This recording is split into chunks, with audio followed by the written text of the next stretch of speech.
ঘিওর উপজেলার সাবেক ছাত্রদলের সাধারণ সম্পাদক নিহত লাবলু আহমেদের পরিবারের খোঁজ নিতে এসেছেন জেলা বিএনপির সভাপতি আফরোজা খান রিতা ও সাধারণ সম্পাদক এস এ জিন্না কবির।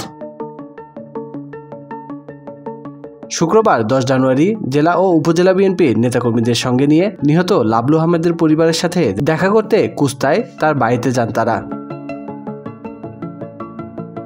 এ সময় উপস্থিত হাজার হাজার জনতা লাবলু হত্যাকারীদের দল থেকে বহিষ্কার ও ফাঁসির দাবি করেন।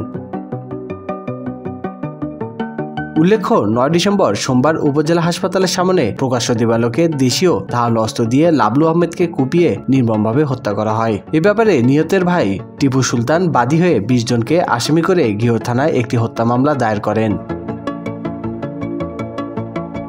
শহীদ পরিবারকে এ সময় বিএনপির পক্ষ থেকে সার্বিক সহায়তা ও তাদের পাশে থাকার আশ্বাস দেন জেলা নেতৃবৃন্দ। স্বাধীনতার বাংলা নিউজ ডেস্ক।